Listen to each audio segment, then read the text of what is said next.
Hey, good morning, everyone. Welcome to our Everyday Faith devotion, day one. And as y'all know, our topic this month is risk, which is going to be super fun, as long as you guys will bear with me as we go through this. So I'm just going to jump right in, guys. The verse today comes from John 1:11, and it's simple and short.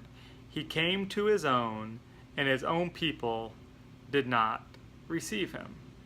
I want you to think about that for a second. Can you imagine knowing you were going to go to a situation where people didn't like you and people were going to ridicule you and people are not going to accept you?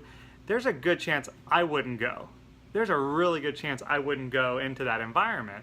And I think y'all, if you were being honest, would probably admit that you wouldn't either. So why did Jesus do this? Why was this something he wanted to do? Because he knew the reward was going to outweigh the risk. That's how he saw this thing. And most things that we do in life that have a reward are going to cause risk. And, I love what it says here down at the bottom. That's what risk is all about. It's about the reward. It's about experiencing, gaining, and obtaining something that would not be possible unless the risk was involved. I remember about a year and a half ago, a conversation I had with my wife, and we have at the time we had a 5-year-old, a 4-year-old, and a 2-year-old. And I was traveling a lot for business. I was doing some speaking and some other things around the country.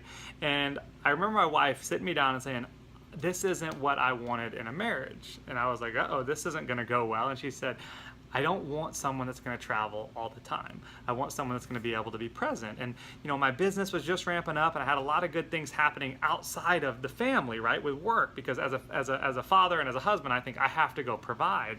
And it turns out that wasn't important enough to Rachel to allow me or to see me travel a lot. She just wanted my presence. So she had this grand idea that if I'm going to keep doing this thing, that's fine. She was never going to tell me not to go do it.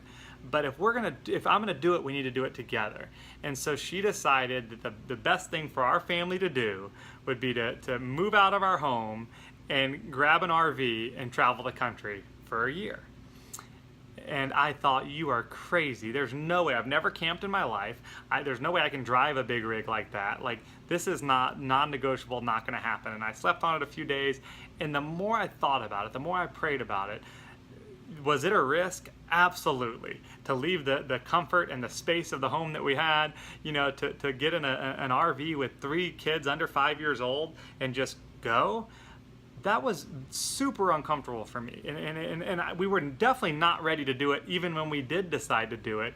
But we did. And so we packed our stuff in storage. We got rid of our other house in Tennessee, hopped in a big 40-foot RV, and took off. I remember getting behind the wheel for the first time and asking the gentleman that we were renting it from, so tell me how to drive this thing. He's like, "Look, you're bigger than everybody else. Just go."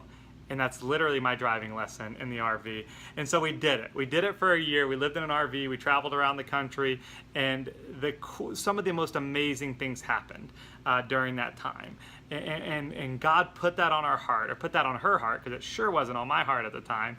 But never in our lives will our family have a time like that. We were able to grow together. We were able to be present in the moment. There's nowhere to go in 40 feet. I'm doing conference calls and webinars right next to where my daughters are sleeping, in the living room, if you will, on the pull-out couch. It was the best experience of our life. And it was a major risk. It took me out of my comfort. People thought we were crazy. People ridiculed us for it. People said, "What are y'all doing? That's not good for your kids. They need to be going to school." Now, they're in kindergarten.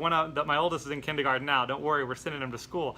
But the point was, people just were so confused by that decision. But the reward was priceless. No one can ever understand what that did for our family.